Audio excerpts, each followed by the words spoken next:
Gadan ang sarong lalaki kan saksakon kan sa iyang kainuman na barkada sa Purok 6 Old Moriones o Campo Camarinesor, alas 6 nin banggi ka nakaaging Sabado, Enero 4. Pigbisto ang biktima na si alias Patrick, 23 anyos. Pigbisto man ang suspect na si alias Barto, 31 anyos, parehong residente kan naon ng bitan na lugar.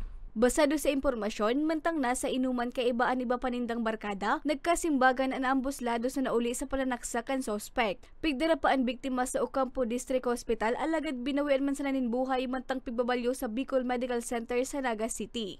Sa bahay ni Janjara Paxidis, doon po sila nagkaroon ng drinking session. And then, mga past 6, inatid na po nung owner ng house na si Mr. Praxidis dahil medyo lasing na, and nagkaroon na sila ng pagkatalo nitong accused. After mahatid, nang bumalik itong may-ari ng bahay na si Mr. Praxidis sa kanyang bahay, nagpaalam na din po itong ating accused na uuwi na din. And then, after ilang minutes lang, nakita nga ulit nitong si Mr. Praxidis, yung may-ari ng bahay, na magkakabay na yung dalawa, pabalik na naman sa bahay niya. Nung makarating na sa harapan ng bahay niya, nagkaroon na naman ng pagtatalo itong dalawa na nauwi sa suntukan na po, pero inawat pa din nga ito ni Mr. Praxidis, pero ayaw na magpaawat. So, ang ginawa niya is pumasok na lang sa bahay niya dahil ayaw naman na magpaawat.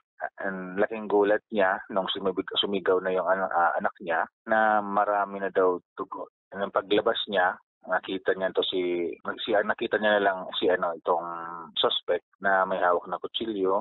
Makalis ang pananaksak, voluntaryong nagsuko ang suspect asin ipig-turnover man ang ginamit kaining balisong sa otoridad. Ingat sa na permi, dahil magparedonda ko, pag nakainom na, medyo iba na ang isip ng sarong tao dahil di ko na siyang normal. Sa presente, pigpapatentehan ang biktima sa indang residensya mantang nasa kustodiya na Ocampo Municipal Police Station ang suspect na nahampang sa kasong homicide. Para sa mga baratang tatak Bicol, Regine Boy.